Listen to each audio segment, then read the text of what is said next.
Thiruvalla NDA സ്ഥാനാർത്ഥി അനൂപ് ആന്റണി നാമനിർദ്ദേശ പത്രിക സമർപ്പിച്ചു. തിരുവല്ല ആദ്യയ്ക്ക് മുമ്പാകെയാണ് പത്രിക സമർപ്പിച്ചത്. എൻ.ഡി.എ പ്രവർത്തകർക്കൊപ്പം പ്രകടനമായി എത്തിയാണ് പത്രികാ സമർപ്പണം നടത്തിയത്.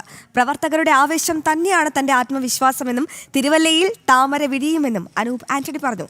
ഗോകുൽ രമേശ് തയ്യാറാക്കിയ റിപ്പോർട്ട് കാണാം. തിരുവല്ല നിയോജകമണ്ഡലം എൻ.ഡി.എ സ്ഥാനാർത്ഥി അനൂപ് ആന്റണി നാമനിർദ്ദേശ പത്രിക സമർപ്പിച്ച് ഇപ്പോൾ പുറത്തേക്ക് വന്നിരിക്കുകയാണ്. അനുവേട്ട ഏറ്റവും പ്രധാനപ്പെട്ട ഒരു ഘടകമാണ്, അത് പൂർത്തിയായിരിക്കുകയാണ്. തീർച്ചയായിട്ടും വലിയ സന്തോഷം. ഇത്രയും അധികം പ്രവർത്തകർ കൂടെയുണ്ട്, അതിനാണ് ഏറ്റവും വലിയൊരു സന്തോഷം. അദ്ദേഹത്തിന് വലിയ സ്വീകരണമൊക്കെ ജനങ്ങളുടെ ഇടയിൽ നൽകിക്കൊണ്ടിരിക്കുകയാണ്. എന്തായാലും നൂറുകണക്കിന് പ്രവർത്തകർ അദ്ദേഹത്തോടൊപ്പം എത്തി ഈ ഒരു നാമനിർദ്ദേശ പത്രിക സമർപ്പിക്കുന്ന വേളയിൽ അദ്ദേഹത്തോടൊപ്പം പ്രകടനമായിട്ട് എത്തി. വലിയ ആഘോഷമായി തന്നെ അനൂപ് ആന്റണിയുടെ സ്ഥാനാർത്ഥിത്വത്തെ ഇവിടുത്തെ പ്രവർത്തകർ ഏറ്റെടുത്ത് കഴിഞ്ഞിരിക്കുകയാണ്. എന്തായാലും വലിയ ആവേശം പ്രവർത്തകർക്കിടയിൽ കാണാനായിട്ട് സാധിക്കുന്നത് ഇത് തന്നെയാണ്. നൂറുകണക്കിന് പ്രവർത്തകർ, ആയിരക്കണക്കിന് ജനങ്ങളുടെ ഈ ഒരു പിന്തുണയും എന്താ പറയുക, അവരുടെ സ്നേഹവും എല്ലാമാണ് ഇത്തവണത്തെ ശക്തി. തീർച്ചയായിട്ടും എൻ.ഡി.എ ഇവിടെ താമര വിരിക്കും തിരുവല്ലയിൽ, യാതൊരു സംശയവുമില്ല.